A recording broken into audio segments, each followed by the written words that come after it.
what is to me afternoon.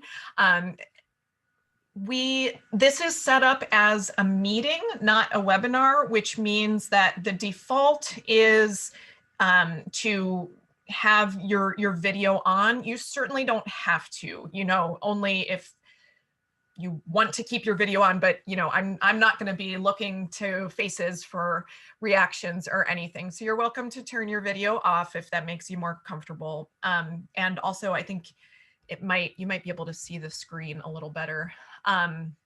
The other thing that I do want to ask is everyone, please, if you're not already, go ahead and mute during the presentation.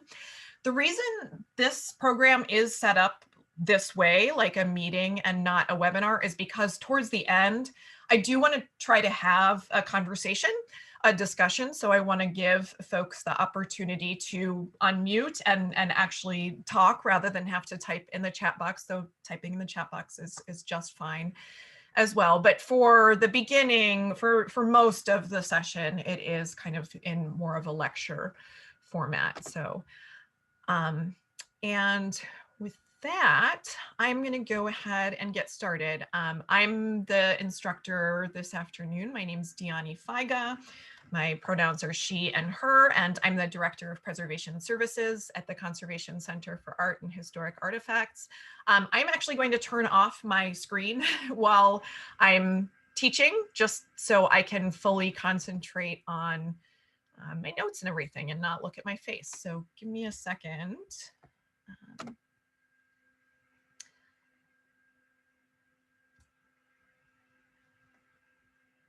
Okay.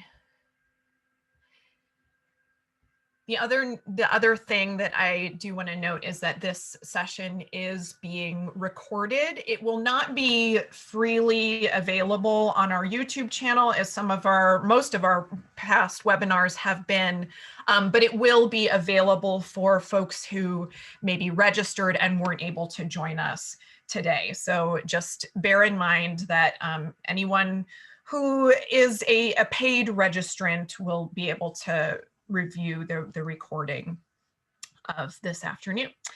So as I'm going to jump right into the content, as I mentioned, my name is Diani Faiga. All right. I work at the Conservation Center for Art and Historic Artifacts, or CCAHA. We are based in Philadelphia, but we're a national organization. We're a nonprofit that works not only as a paper conservation lab, but also a preservation education organization. We do housing and framing and digital imaging. So we have kind of a full range of services around collections care. The department that I work for is the Preservation Services Office. We're the education and outreach arm of the organization. So we present educational programs like this, conduct preservation assessments, and assist institutions with the development of many institutional plans, including collections management policies, preservation plans, emergency plans, and more. And we are speaking today somewhat through the auspices of CCAHA's Collections Care program. So if any of you are from the Philadelphia area, you may be familiar with, in a more typical year of operating, we have a number of in-person workshops. They're usually half-day or nearly full-day workshops on all different topics related to collections care, and they're funded through our support from the William Penn Foundation. This is kind of one of those. So we're very, very, very hopeful that towards the end of this year, we will be able to start offering in-person programs again. But the silver lining of this is that I'm sure there are folks here from beyond the Philadelphia area. So it gives us that opportunity to kind of spread our reach. So why are we talking today? That, pretty much goes without saying. I'm sure that all of you are here because the pandemic over the course of the past year or so has impacted your organization in some way or another. And what we are going to do, what I'm aiming to do in this program, is really distill a lot of the research and recommendations that have come out over the past year and specifically apply them to how cultural collecting organizations can be better prepared for, if we all certainly hope that this is not the case, but if, God forbid, something like this ever happens again in the future, and perhaps we are able to go into it with more preparedness. Hopefully you'll be able to get some tips out of this afternoon, and hopefully you'll even be able to get some tips that can help you on the shorter term as well. So a number of really kind of horrifying reports and statistics specifically related to the cultural sector have been coming out all over the place for my community, for our field. One of the most alarming was a report that the American Alliance of Museums released.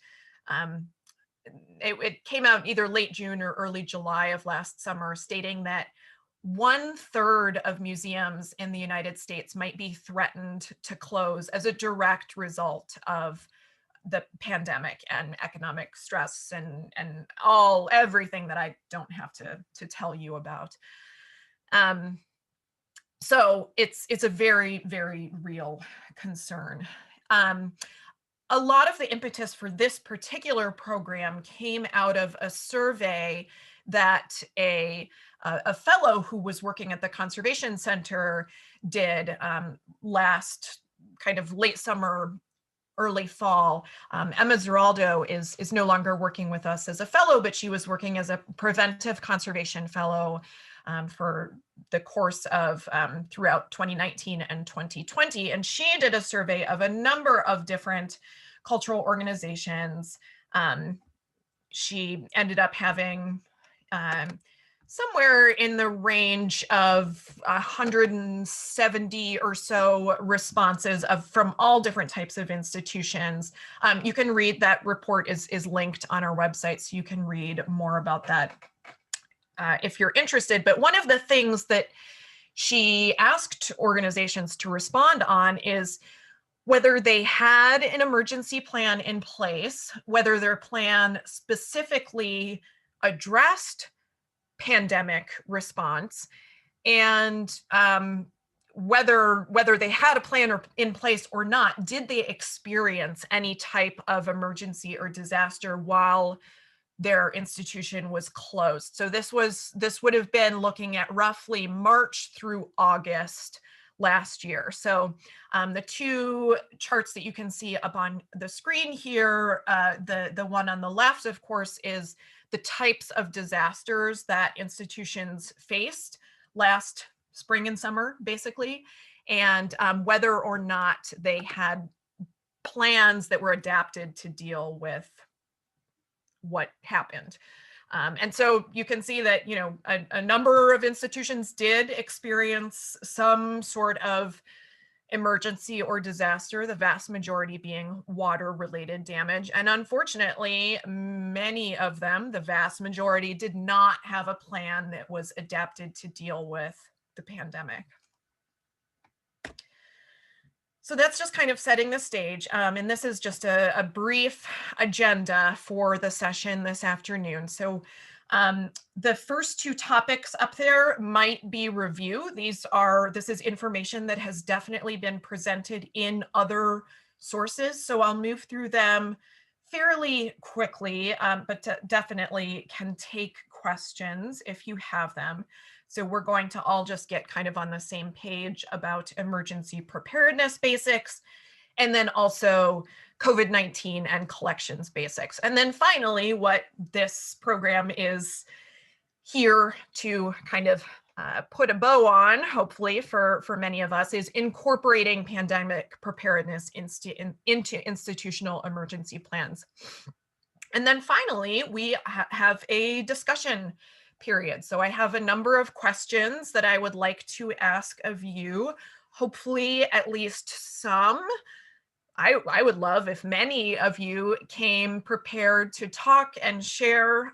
It was in the the webinar description that I might be asking you to share your experiences. So hopefully we'll get some folks willing to ask questions, share successes and challenges with each other, and then we'll all be the wiser, including me, because I'm here partially to teach you this afternoon, but I definitely also want to learn from you.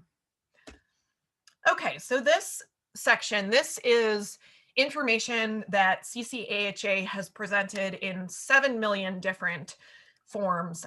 So I'm like I said, I'm going to move through it, this one in particular, very quickly. And if there are more questions about this part, I can definitely point you to other places, whether they're recorded webinars or written resources on our website where we have this information as well. But again, just to get us kind of all on the same page, what are the basics of emergency preparedness?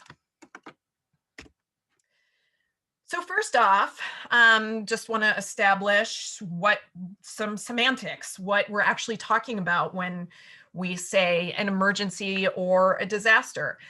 Sometimes those words might be used interchangeably, and they really aren't the same. So an emergency is an unanticipated event that requires immediate action. If emergencies aren't handled effectively and quickly, they may turn into a disaster. So basically, the somewhat simplified version of that is up here on the screen, defining a disaster as an emergency that gets out of control. Institutions tend to plan around disasters. So the bigger things, the earthquakes, the massive building issues, the roof collapses, etc. But what I want to try to enforce and definitely recommend is we should be prepared for emergencies as well. And if our planning is successful, we will be able to hopefully prevent disaster down the line. So emergency preparedness itself is not just simply having a plan or a manual, but it's a combination of written documents, training, raising awareness, conducting drills, rewriting or clarifying based on the drills, and then ongoing training. The emergency management cycle, the process is never really over and done with. And we'll look at that a little more in the context of what that means for us pandemic-wise. But it's cyclical. So every disaster, even small or minor incidents and emergencies, can inform how you can more appropriately mitigate for next time. And that can affect your preparedness, and that can affect your response, et cetera, et cetera. So it's all circular. So a challenge happens, an emergency happens, we respond to it, we learn from that, and we're better prepared for next time. Or not, or it's such a horrible incident that it might impact how we respond next time in a negative way. Obviously, that's not the hope, but that's I don't want to gloss over that possibility. All planning for emergencies presupposes that personal safety has been taken care of and that it is the top priority. People first, and then collections. The longer you work with collections, the more they kind of become your stuff, but you shouldn't do anything until safety is assured and the building is assessed and deemed safe. So this is really, I can't state enough. This is the basic premise that should guide all emergency response actions: health and safety first. With this comes always considering the building and the collection itself guilty until proven innocent. Assume that everything is broken, the electricity is on, there's a gas leak. Just assume the worst and take all precautions. Of course, the specifics for health and human safety are different when we're talking about a pandemic, but the premise is the same. We can't really worry about the collections or even the building until after all of the humans are accounted for. And of course, we'll circle back again to how that more directly can apply a bit later. So there are a couple different ways of thinking about risks or disasters. This is one of the ways: natural disasters versus man-made disasters. Um, Natural disasters are going to depend a lot on your region or a location. Man-made disasters are a bit more universal. Really, everyone is fairly susceptible to them. There might be certain types of man-made disasters that depend on your type of institution, in that a very, very public-facing institution like a public library might be more susceptible to certain acts of, random arson or the like. Um, Being in a conservation lab is going to make you more susceptible to having chemicals on site, etc. So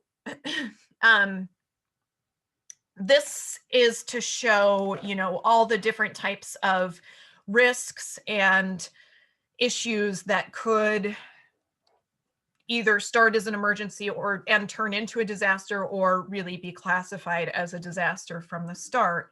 Another way of thinking about risks is those incidents that have some advance warning, in which we can use that time to plan and prepare, and versus things that are truly sudden and completely out of nowhere. I know that probably no one knew the current pandemic would last nearly as long as, or have nearly as great an impact as it has, but at least there were a few months of lead up news stories, time during which some organizations might have started getting their plans in place. Don't feel bad if you didn't. I know even we at CCAHA didn't start getting really serious about watching the burgeoning pandemic until late February. And I mean, emergency preparedness is one of the things we do. And we never could have foreseen the impact. So this can just be a lesson learned to perhaps improve for next time. So how you determine what risks might be facing your institution is by conducting a risk assessment. Risk assessment is a critical preliminary step to emergency planning. It's really where I recommend everyone begins, whether you do it in a really formal, extensive,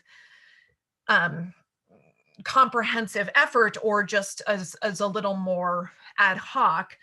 But really, risk assessment is the systematic process in which you examine issues from hurricane potential to the leaky roof, and then determine a game plan. The ideal outcome of a risk assessment is to come up with methods to mitigate or make less severe the risks that you identify.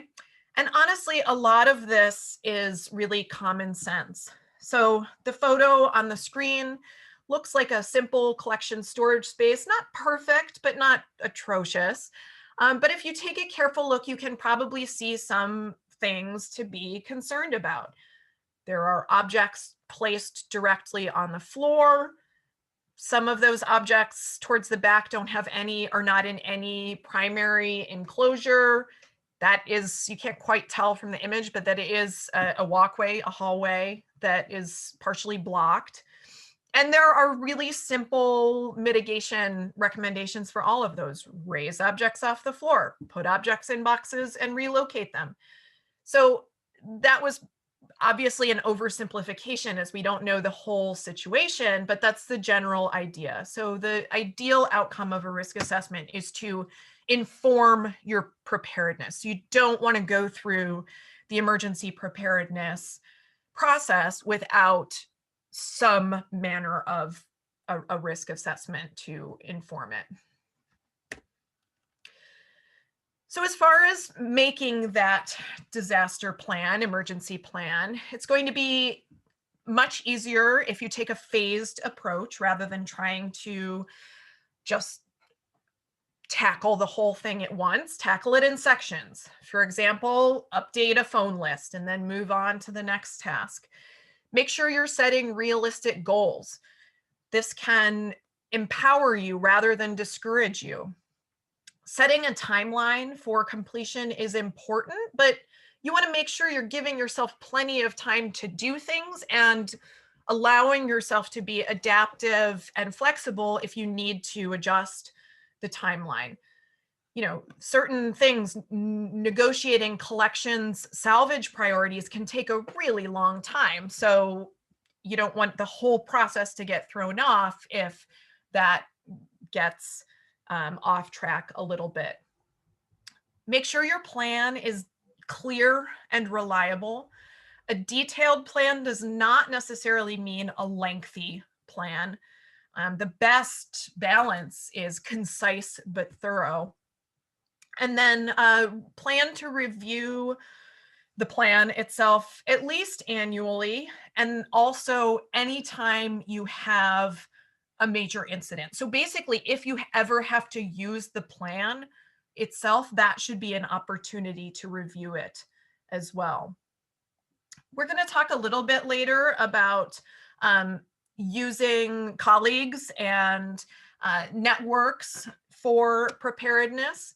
So I'll put a little bit of a pin in that for now, but basically there are networks out there that can help, especially in the Philadelphia area where I'm speaking from right now, but all over the country as well. And we'll get back to that a little more later.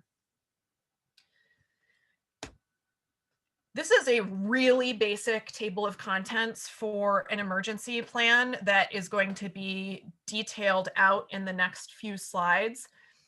I am honestly going to just skip through these. Again, a lot more information about the contents of a plan exists in other webinars and resources. So really, the reason I included these slides at all is so that you have this stuff all in one place when we send out a PDF copy of the presentation. So I'm not skipping over it because I don't feel like talking about it. I just want you to have it later.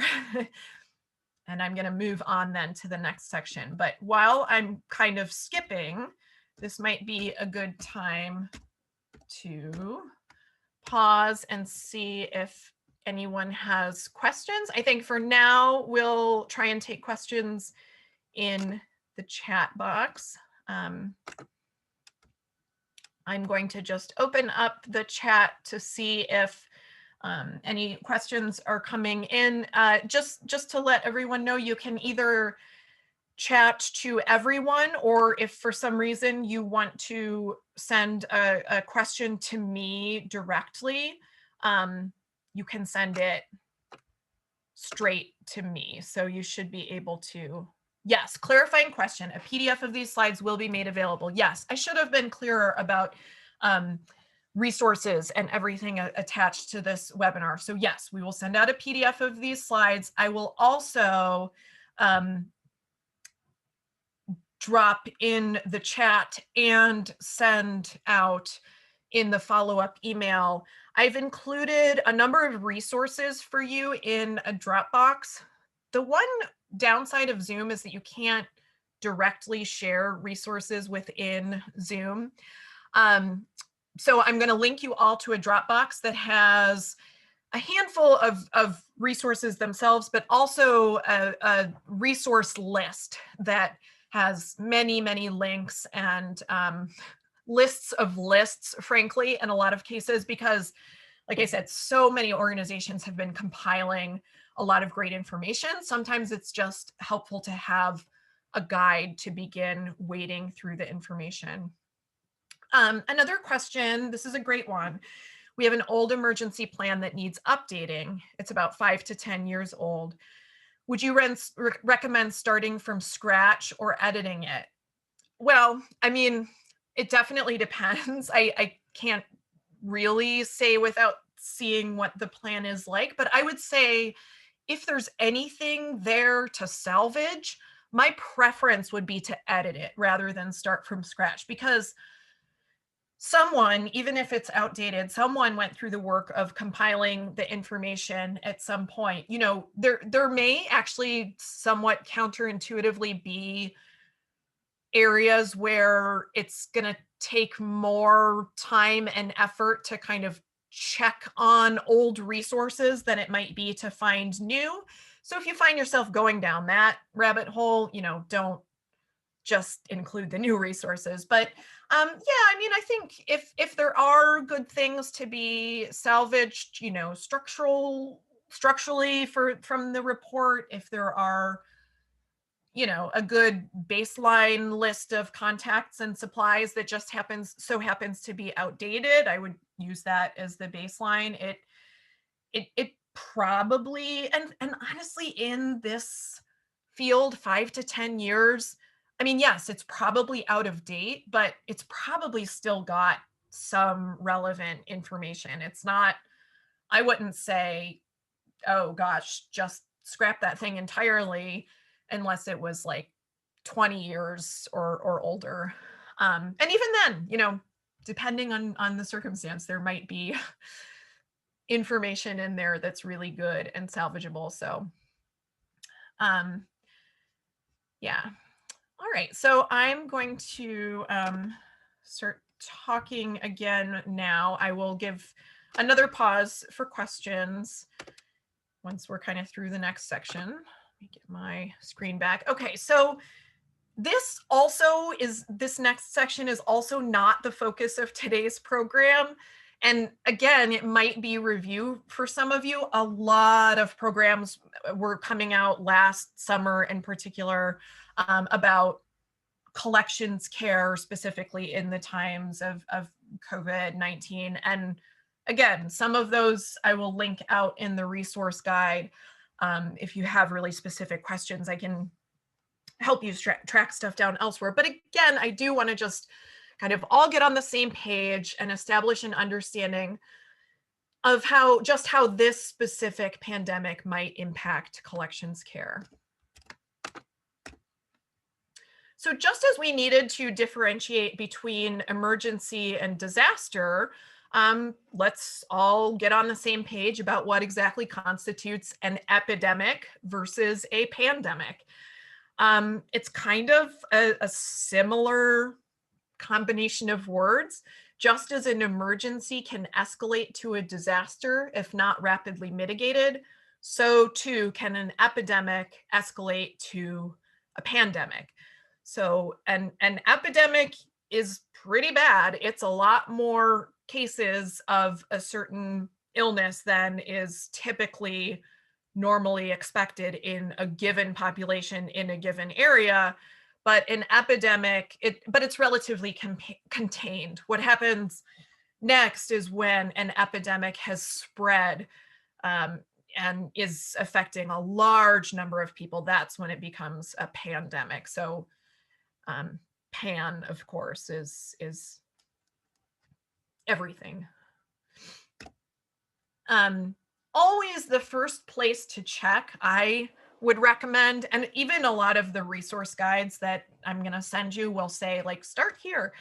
The REALM project, a research project conducted by OCLC, IMLS, and Battelle. This is an ongoing research project. They continue releasing data every month or so. I think what they're basically testing is one of the main things they're testing is the longevity that the virus actually lives on different surfaces. And it's very much with cultural collecting institutions in mind, because it's thinking from the perspective of how long will this live on the surface of our collections. So it's not only great for research and data if you're in the scientific data mindset, but it also has all of that information kind of distilled into fact sheets and visual aids and graphs and everything that are really useful just for learning, but also for sharing, like with administration. So definitely my highest recommendation for the topic of collections care and COVID-19 is REALM. So according to the CDC, and I know all of this is probably super review, but COVID-19 is thought to spread mainly through close contact from person to person, including between people who are physically near each other within about 6 feet. I mention it though because this is a little bit different from earlier in the pandemic when we were all, or at least I can say I was, wiping down groceries and mailed packages. Although there definitely is still some risk involved in high touch surfaces, such as public doorknobs or handrails, and then touching your face, eyes, or mouth, really the primary driver of transmission is person to person. So this has significant implications for how we need to deal with and protect collections. And I'll unpack that just a little bit more in the next couple slides. Another interesting piece of data about the virus particles themselves is, I should have included a slide about this, but I'll tell you what resource it's from if you want more information. The moderate relative humidity range that is often recommended for the majority of collections objects, so in the like 40s and 50% relative humidity, also slightly shortens coronavirus persistence, then, reducing the likelihood of transmission. So the relative humidity that's best for many of our collections is also best for shortening the transmission range. So, it's good. It serves that purpose as well. So, maybe if you're in the situation of having to make an argument to administration about more strictly controlling relative humidity, you can say, well, it helps with COVID as well. I just thought that was really interesting. And it's from the Canadian Conservation Institute resource that's listed in your resource list. So what this means for collections, the person to person transmission versus contact with an object, it's the people that make the biggest difference. So if you are disinfecting anything, it should be the space, not the collections themselves. Towards the beginning of the pandemic, by far, we had the most frequent types of questions we were getting had to do with disinfection, disinfecting high-touch surfaces, rooms themselves, and even collections objects. But it's become abundantly evident that isolating or quarantining collections while there is any chance of particles remaining on their surface is far preferable to trying to clean the collections. The same Canadian Conservation Institute resource also goes into this, discussing using isolation to prevent or deal with potential contamination. The virus will deactivate naturally on surfaces. This is far preferable to using disinfecting solutions, which can damage many heritage materials. We could all recite the contents of this slide in our sleep, but just to make it painfully clear, the same protocols go for spaces within collecting institutions as anywhere. So when it mentioned on the last slide, it's the people interacting with collections that makes the biggest difference. This is just spelling that out. So these protocols go for collections spaces as well as everywhere else we're interacting with people. But for the spaces themselves, some of the most important cleaning considerations are to, as we briefly discussed, you do frequently want to clean those high touch surfaces, facilitate airflow. More rapid rates of air exchange have shown to have a benefit and on circulation as well. And if you are cleaning at all in proximity to collections, be very, very careful. So cleaning in collection storage spaces or exhibit spaces, etc. If cleaning and disinfecting solutions must be used in collection spaces, one of the most important things to be aware of is that those cleaning products should never splash or touch collections materials. So use caution abundantly. The best types of cleaning solutions for collections, and I don't mean for touching collections, I mean for using around collections, have the least ingredients. And in fact, a solution that is just, oh, I got this wrong. Sorry about that. Yeah, 30% water, 70% ethanol, ethyl alcohol, or isopropyl alcohol. That mixture is a really great cleaning solution. If the alcohol is already diluted, you'll just need to adjust that ratio accordingly. If you're going to use a commercial cleaning product, again, select one that has the fewest ingredients possible, that has no additives such as fragrances and dyes, and that requires the shortest contact time to be effective. And just to clarify, I got it wrong. It's correct on the slide. I got it wrong in my notes. If it's necessary to quarantine your collections, these are some tips about that. Now, if your collections have just been sitting in storage or even on exhibit in cases, it's not like you need to do anything differently. They have essentially already been quarantining. This is much more of an issue for a library circulating collections, an organization sending collections out on loan or receiving their items back from loan, a repository where researchers are handling collections. But these are just some tips for how to actually quarantine collections. You don't really need them to have their own space. That's definitely ideal. But if that's not feasible, then bags work as well. And Realm is going to have definitely the best information, the most up-to-date information on what quarantine times you should use for different materials.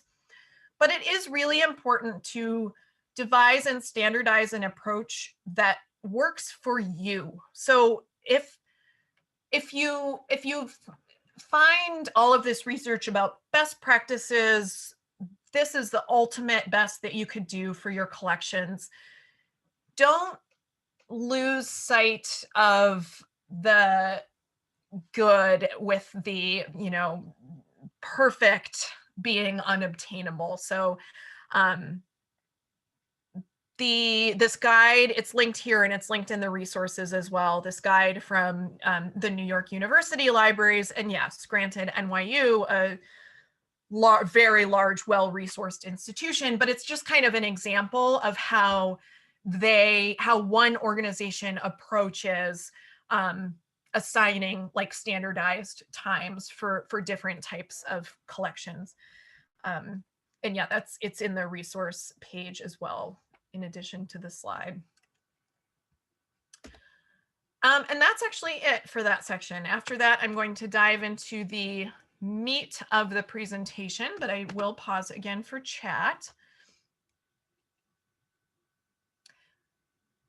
Okay, yes, excellent clarifying question.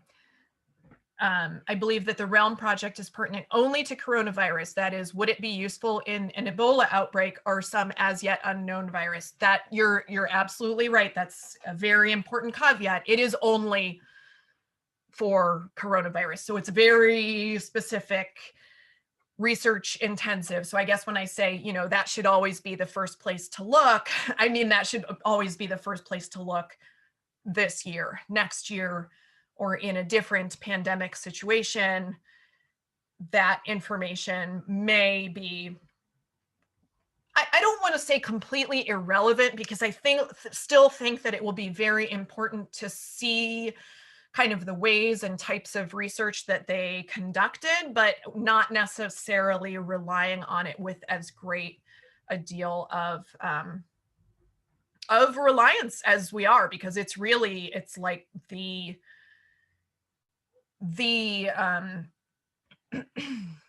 baseline for information for collections care practitioners. So excellent point.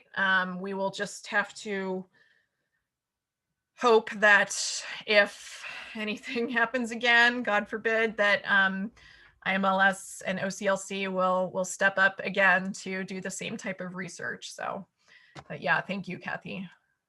Did anyone else have questions on that before we get into the next section? All right, I'm going to leave it up on my end just for a second because I know sometimes it takes a while to type, but while I'm, if you do have another one, pop it in there while I'm introing this next section.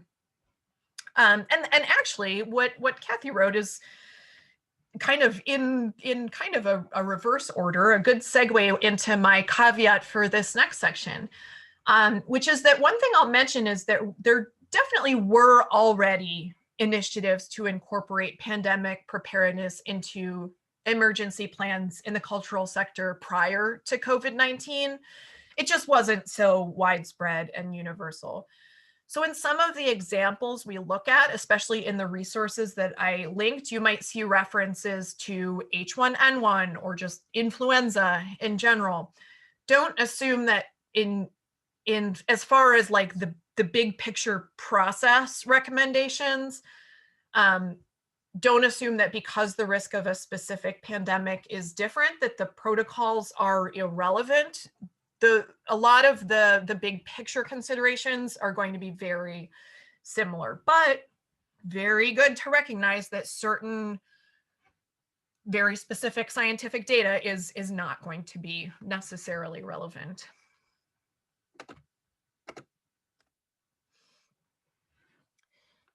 Many organizations organize their pandemic preparedness plans around phases,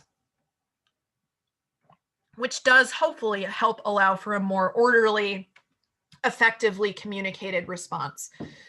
It helps determine what everyone should be doing when, to know, for example, that we're in pandemic alert level 3 versus pandemic level 5. This is an excerpt from a table that I have also provided. This is one that's actually, there's just a document in the Dropbox with this full table on it. This is from the Network for the National Library of Medicine, put together in 2010 in preparation for the H1N1 pandemic. But in this case, in the case of like, how does a pandemic actually progress, it's still quite relevant, and I think would be for future incidents as well. The rest of the table includes recommended procedures along with these descriptions of the phases. So this is often a way that institutional emergency plans are organized. And in fact, this is an example of part of a phased approach from the Museum of Science in Boston. This is another one that most of the things, when I include a resource in here but don't really go into huge detail on it, it's because it's in the resources. So you can see all of their different actions at different phases. What I really like about this one, and I'll talk about this a little more in a moment, but just to highlight while we're looking at it, is that they include communications considerations at every phase for every action. So it's, you know, it's not only outlining this is what we do, but this is how we are actually communicating and communicating about what we do. So this is so basic. This is very, very general, but you know, I think helpful to kind of provide an outline of the basic overall phases of response, of pandemic response. So I'll just walk through them. So there is the before phase. in which you're monitoring the situation. So you're watching the news, you're listening to reports from CDC and WHO, et cetera, et cetera. While monitoring the situation, you'll probably want to be establishing protocols for continuing to work together if the organization doesn't close. And I know that was a big thing that my organization did in kind of the weeks leading up to deciding to close, is we changed a lot about how we did actually work together in the office. So, things like methods to decrease transmission and keep everyone safe as long as they're in proximity to each other. Considering travel restrictions, both how they impact the work you do and how you will handle people traveling outside the region, not for work. So expectations for quarantine on return, et cetera.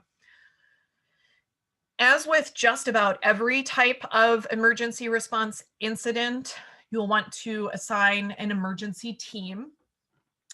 The team should have designated individuals serving in the capacities of, this is also included in a resource as well, but team lead, communications, health and safety, HR, and if relevant, volunteer relations, public events and programming, security, and collections.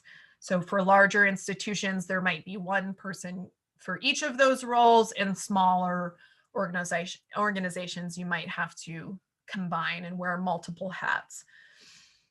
This team should be empowered to make decisions for the organization, and it might be outside the institution's usual authorization processes. So depending on what type of organization you are in, and what your governing structure is, if there's an expectation that the board is going to make all ultimate decisions, et cetera, talk openly and early, that is ideally during the planning phase and not at the time of response, with those authorizing officers about the decision-making authority.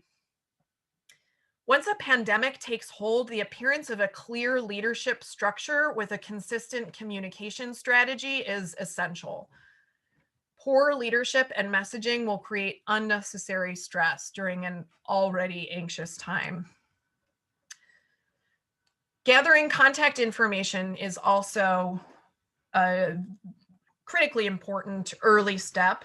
With that, you'll also be determining how to continue meeting and how often, both in and out of the office. We haven't established yet that we're closing. We haven't established yet that we're all working remotely, but you still want to have some probably increased schedule for check-ins.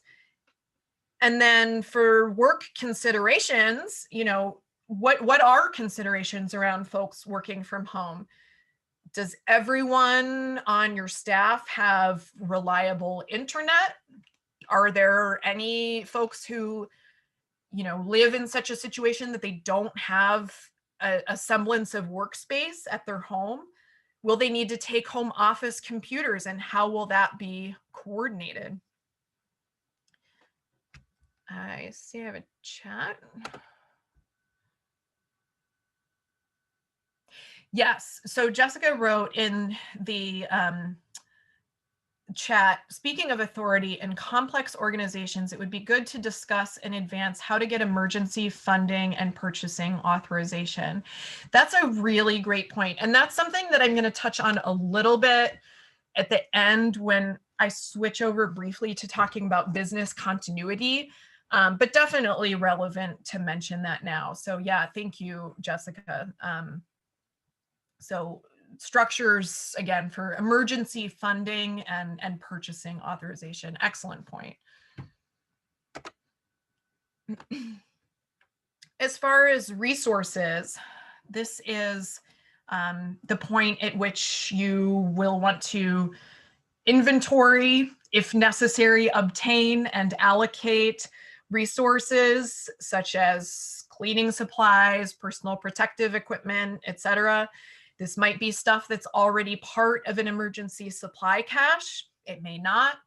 It may require reallocating from other functions, or it may require replenishing if, like we did at CCAHA, at some point we donated a lot of PPE to healthcare personnel early in the pandemic. And then at the point when some of our staff were starting to come back, there was a point when they had to, replenish that stock.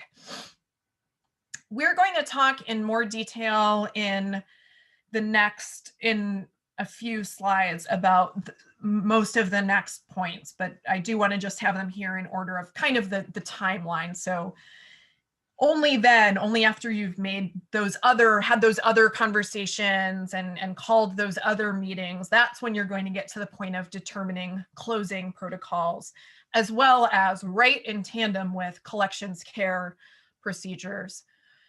And then, just as we were monitoring the situation before, that this doesn't necessarily come at number 7. This is kind of overlying all of them, or underlying all of them, monitoring the situation during, and then eventually determining reopening protocols. Also, either underlying or overlying all of these is staying in touch with first responders and local authorities. This is always important, maybe even more so now that we're dealing with either localized or statewide, or whatever level it's on, regulations and restrictions so much. Yes, you want to deal with local first responders if you have a really major building problem that you're going to need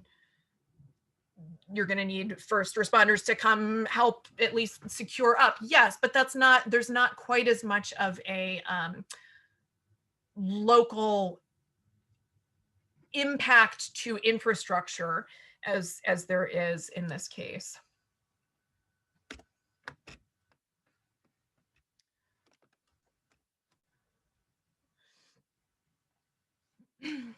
So this is where I'm going to, we talked about it a lot in the previous slide, or a bit in the previous slide, but just to kind of reiterate, and this is really the same for any emergency preparedness contacts. So establish good contact lists, phone trees for basically anyone working with your organization: staff, volunteers, student workers, board members, etc. Towards the right-hand side of the slide, these kind of chart-like columns here, these are from the Pocket Response Plan for Collections, which is a template for a one-page front and back, very quick response plan. And that's another one that I included a blank Word document template of in the Dropbox. Just a great thing to supplement an emergency plan or serve as the beginnings of an emergency plan. What it is it's basically a really ramped up contact list, but it includes some procedural information as well. So it's basically contacts on the front and then procedures on the back. And it's really great. It's supposed to be all of the information you might need in the first 24 to 48 hours of discovering an emergency or disaster. So it's not necessarily supposed to serve as an ongoing, full, comprehensive emergency plan, but it's just to kind of have everything all in one place. And I mention it in the contact section because that is one of the areas that it is so good for. So we talked in the previous slide about establishing a pandemic response team. Just another few things to mention there. It's at larger institutions, it's possible there might be different types of emergency response teams depending on the type of emergency or disaster that's occurred. You know, is there likely to be more ongoing routine communication with the public like there would be in a pandemic? Or is it something that's much more collections focused that's happening behind the scenes, like a mold outbreak? But in many smaller organizations, it will be roughly the same team.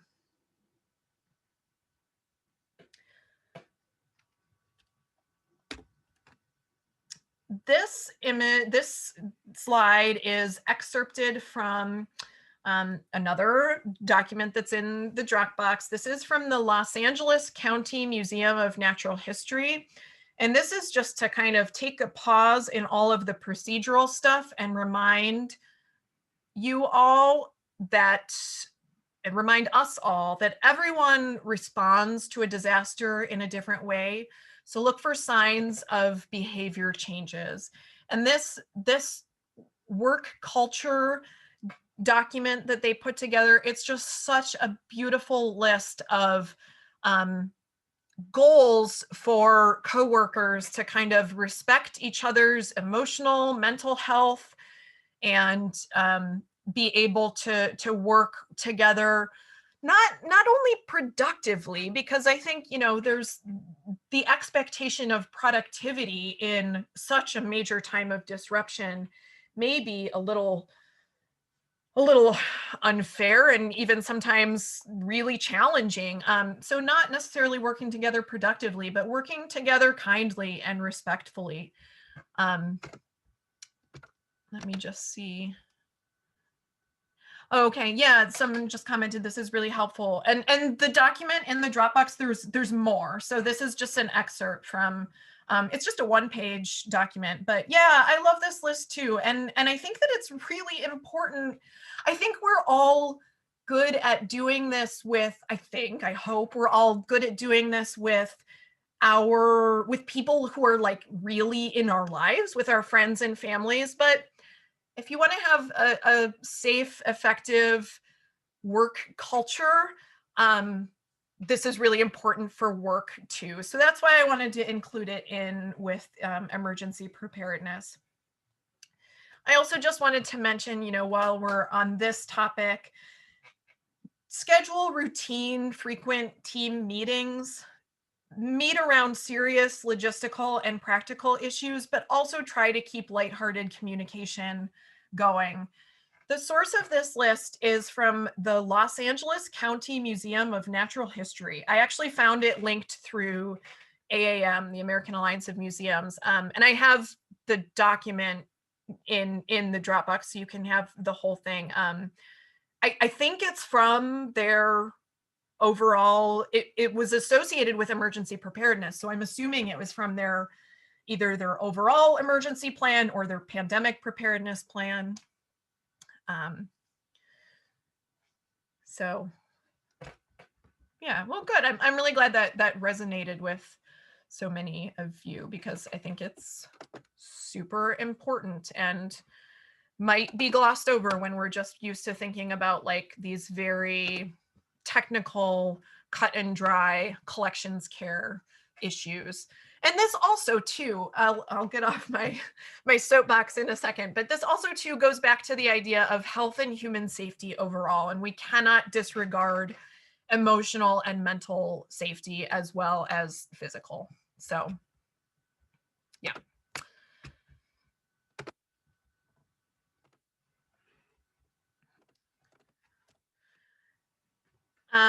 Getting back to the more maybe dry stuff.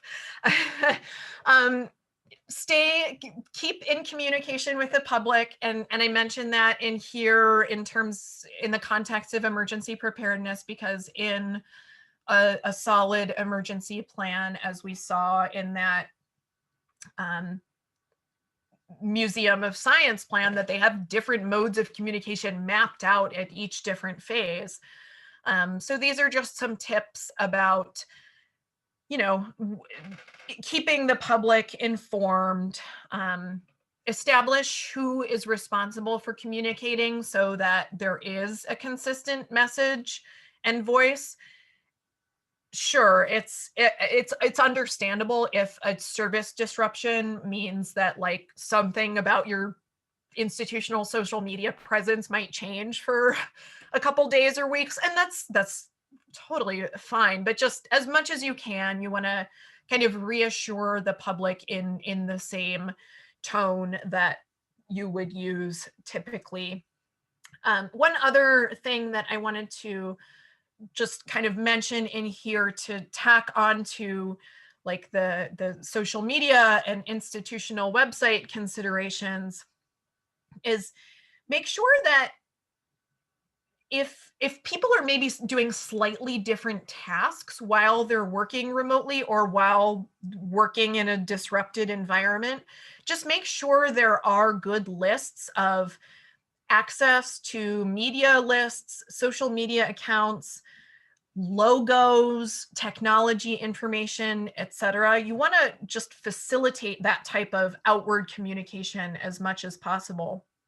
Another thing kind of on the other side, on the keeping yourself informed from public sources side, is I definitely recommend assigning someone on your team to monitor public health authority websites and social media and identify how they will report back to and interface with the emergency response team.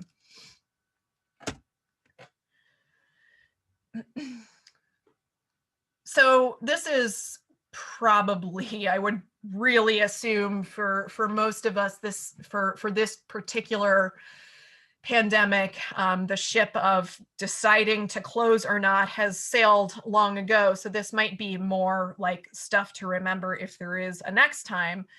But just some things in here, again, to not like every consideration you could possibly make, because again, there were many more resources about those decisions. But some things to consider for an emergency plan context, a collections care context. Of course, you want to adhere to the applicable directives. That might not be only in as far as closing, but also as far as reopening. So protocols around business, building capacity, safety measures, etc.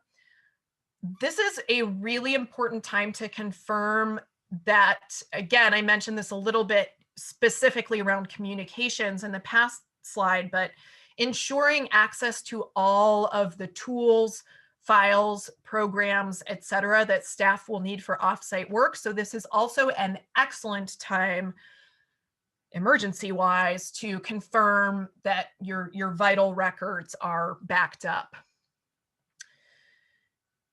It's highly possible that the people occupying the site on a routine basis will not be collections people. I know there are definitely some institutions where that is still the case now.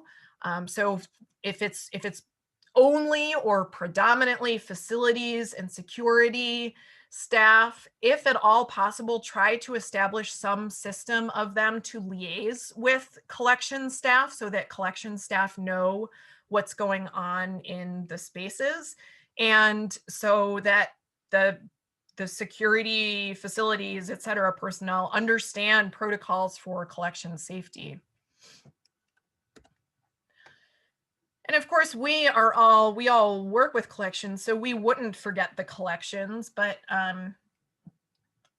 just again, to make it kind of abundantly clear, there are huge challenges and risks in leaving collections behind, essentially. Risks with not being able to necessarily monitor the environment as well, or monitor pest presence, keep up on housekeeping. So I'll mention, I'm not going to go through every point on this slide because we are running a little short on time, and I do want to make sure we have ample time for questions. But because I think a lot of it is pretty straightforward, but just a couple things to point out.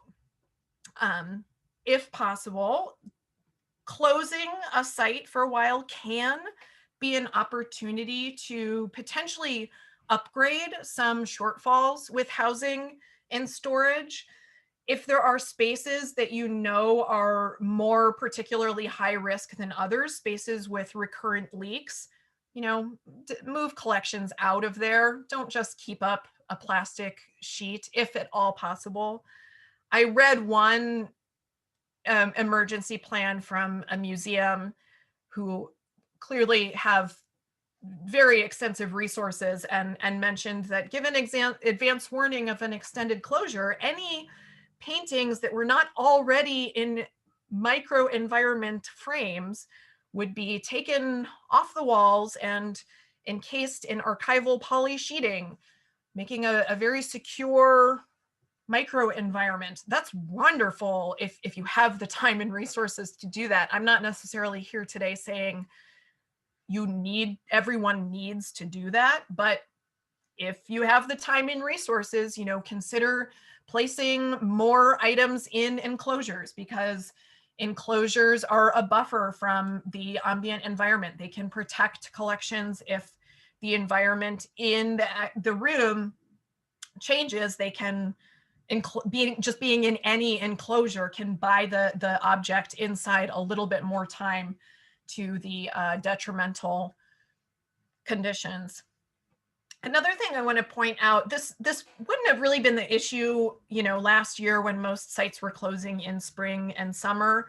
But if closures extended or continue, if it happens again, if there are HVAC set points that are set to human comfort in the winter, decrease the set points. If people aren't regularly going to be in the spaces, if your question is, well, I have to leave the temperature at 70 because that's what the people working in the space are comfortable with. Not if they're not regularly working in the space. So considerations like that might work out in the benefit of the collections. Likewise for keeping lights off more often. The one thing that I do want to, the one final thing that I'll say without really talking through all of these points is, if collection staff are not regularly on the site, please, please, please try to establish some point of routine walkthroughs with using simple checklists for condition monitoring. You'll have limited time, so you want to be as efficient as possible in just noticing changes in, doing a quick check for signs of insects, signs of mold growth, signs of potential water damage, etc. So there is one document in the resources that could be useful for that from ICROM. It's presented under the rubric of a risk assessment, but I think it could be really helpful for this type of walkthrough as well. This is another one that's kind of just, I have the slide in here to, so you have it in the PDF. It's not really, it's all very straightforward, not really much to talk through here, but just as any really comprehensive emergency plan includes forms and appendix material. These are some of the ones that might be directly applicable to pandemic preparedness. Different types of institutions are going to have a different needs, responses, and different levels of responsibility during emergency and disaster situations. I think this is very evident speaking about types of cultural institutions. I think this is very evident for public libraries, as their known role as, a port in the storm, having a responsibility to the public to keep folks informed, even serving as a base for internet connectivity and social services. And I even saw a presentation directly to folks working in libraries described librarians as information first responders. And I thought that was really, really great. I'm not really going to speak to this situation in too much more depth, because we are all coming from different types of organizations, but I do want to mention it just to, think of what other purpose your organization serves in the community other than just collecting and making accessible collections materials. There have been really vibrant discussions and some listservs about whether public library workers should be considered essential workers at a point where with preferred eligibility for the vaccine distribution, et cetera.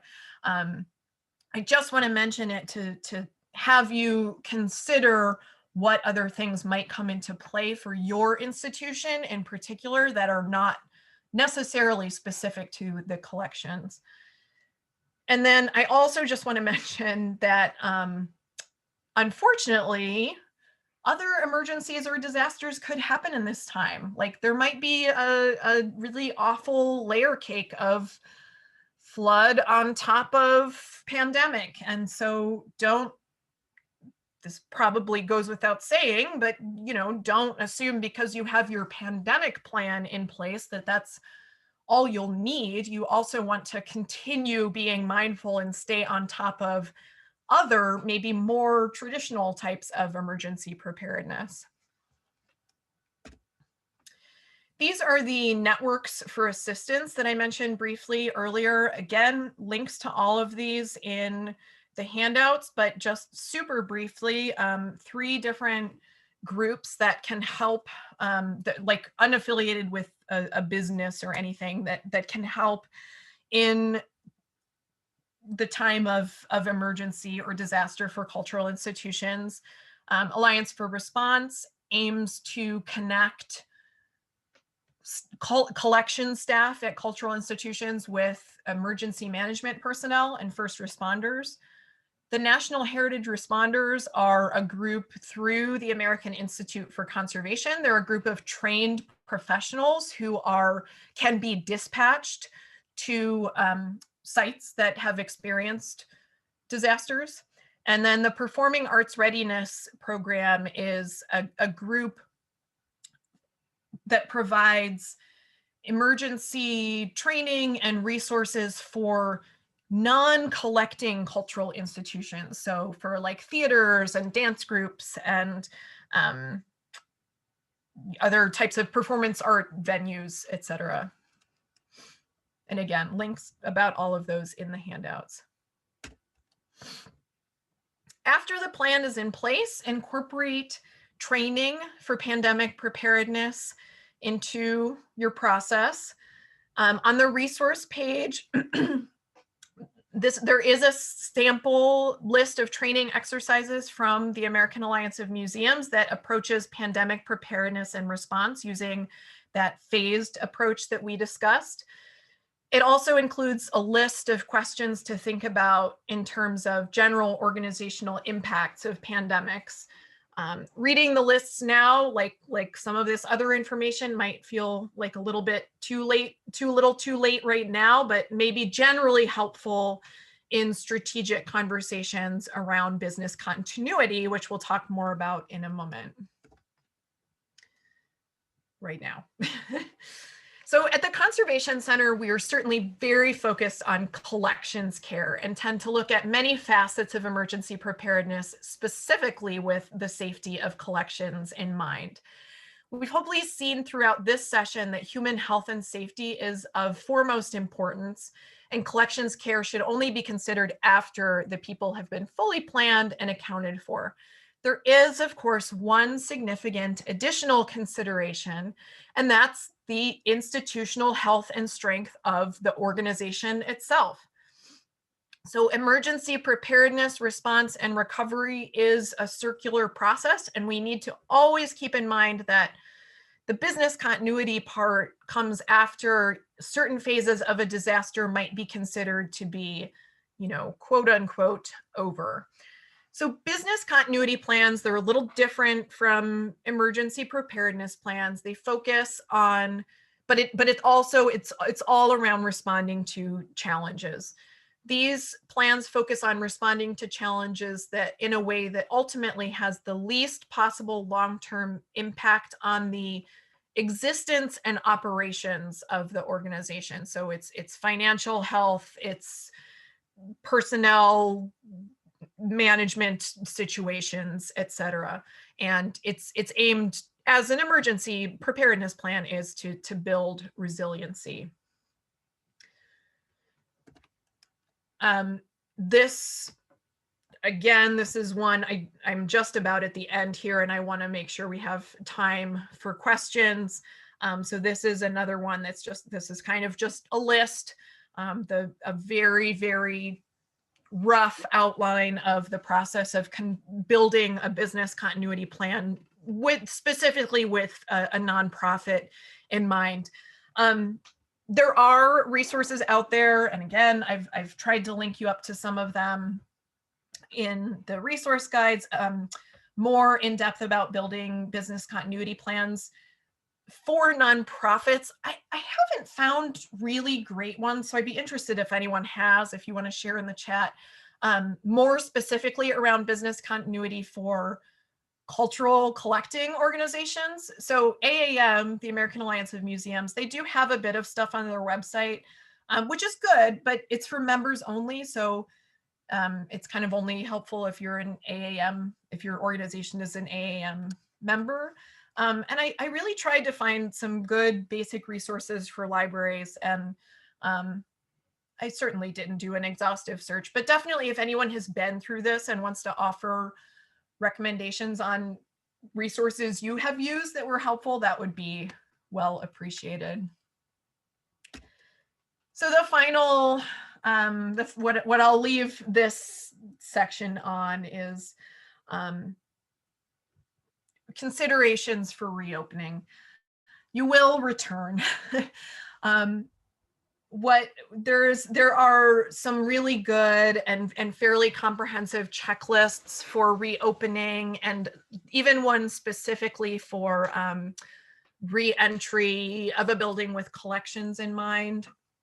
But basically, what all of the points on here, I mean, they're all good points, like they're all, again, kind of fairly straightforward. But what I think a takeaway from all of these on here is learn from the experience. So incorporate the lessons learned into protocols going forward. That's, if I could just kind of unpack one point on here, that might be the most important one. You know, what are the silver linings of the past year or so? What else did we learn about our collections that we maybe didn't know a year ago, and how to take care of them? And what did we learn about our audience and our public? And so just kind of capitalizing on the challenges to try to learn from them, I think will help create just more, at least the room for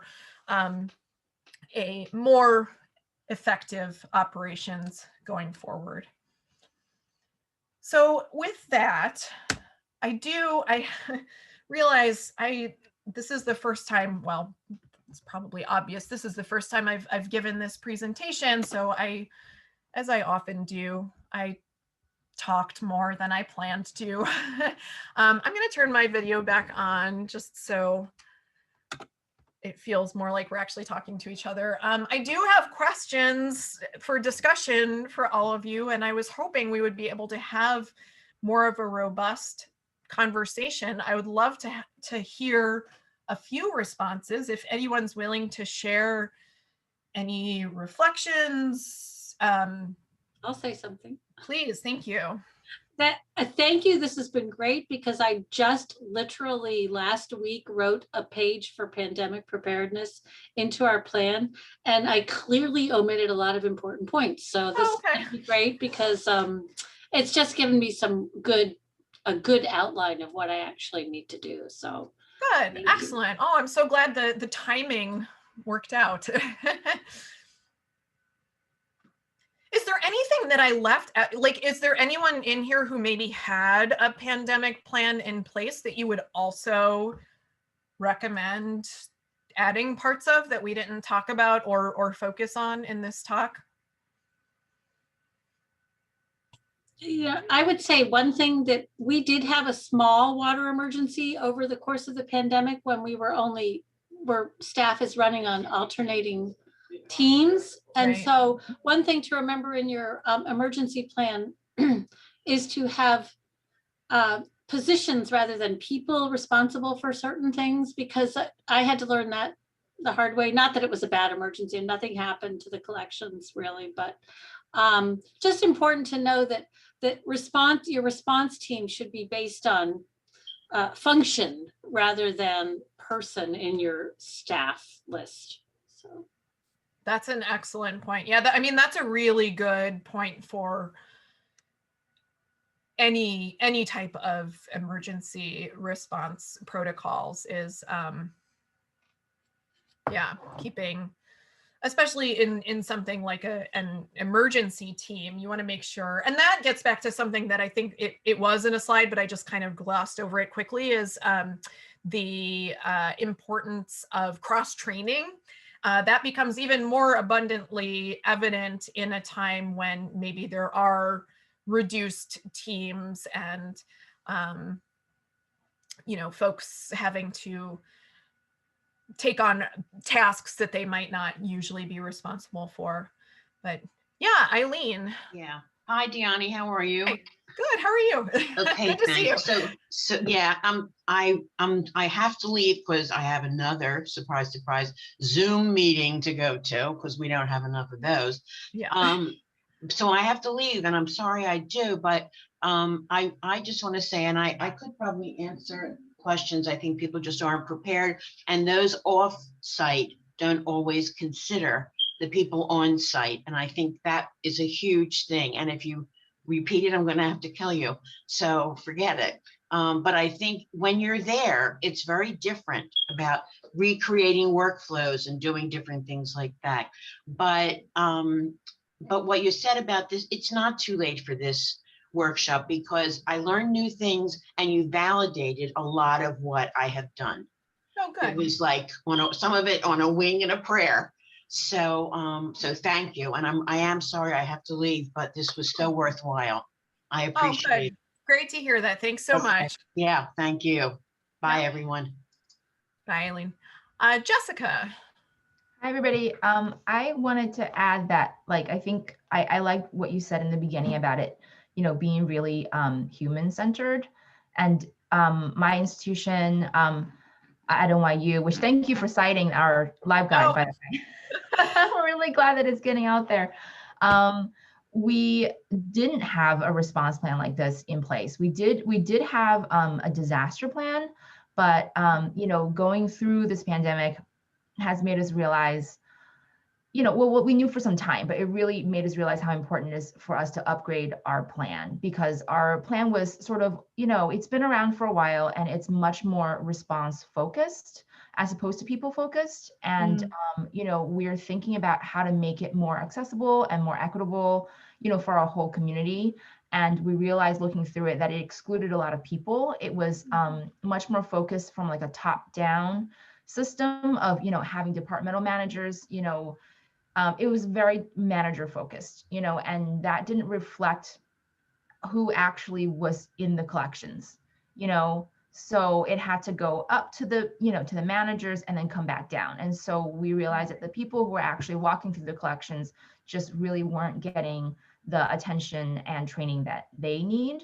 And it was also really focused on remediation, and bringing in conservation or preservation for everything. And, it's good that we have that robust section, but, it was not, it kind of excluded a lot of other people and how they could respond to an emergency from the get-go. Because I think a lot of people would just look at it and say, well, that's not really my job. I'm not trained to do this. I contact the conservator and then what do I do? So we're actually rewriting the whole thing and including human resources on this, and including a lot of other groups, just to get input, and including librarians who are in charge of, equity and accessibility, to get their input on how even we can get that message out, in the way that we communicate to people.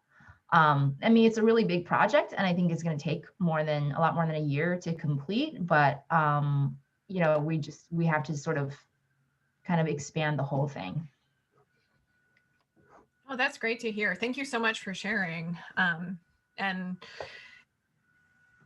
glad that you're I'm sorry that it's probably a time-consuming endeavor to be recreating some of this stuff, but that's, you know, it's learning from an experience and taking the next step of actually applying that. So that's great, a great reflection. Thank you. Is there anyone else who wants to add anything? You can either just unmute yourself and talk, or I will see you if you use the raise hand function.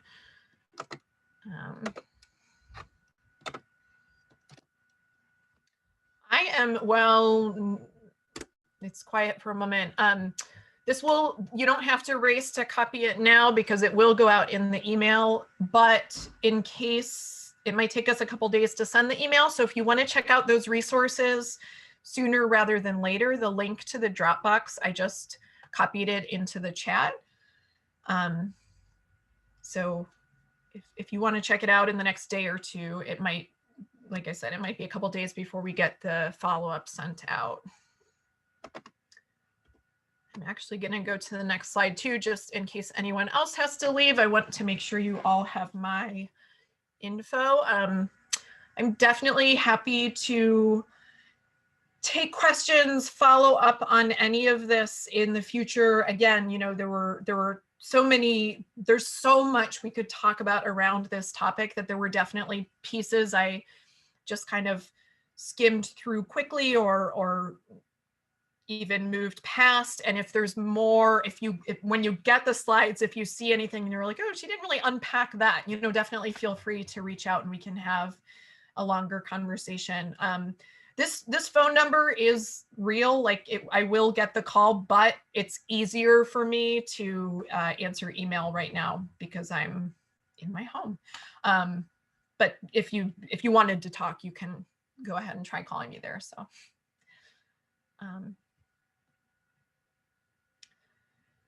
I mean, I think we have time for maybe one more comment if anyone has anything. If not, we can say goodbye. And yeah, well, thank you so much for everyone for tuning in. Thanks for, I've been telling some of my colleagues, it's been a really long time since I've put together like a fully new content for an educational program. We kind of tend to teach similar topics over and over again, but for obvious reasons, this one had like all new research. So it was actually very fun to put together. So I appreciate the feedback that it was helpful for some of you, and good luck. And if anyone, I know some of you are in the Philadelphia area or willing to travel to Philly, like I said, we're hopeful that we'll be having in-person programs again. Probably our goal now is early fall, but we will have more online programs, of course, between now and then. So please join us again at a future program, and I hope to hear from many of you again. Thanks, everyone.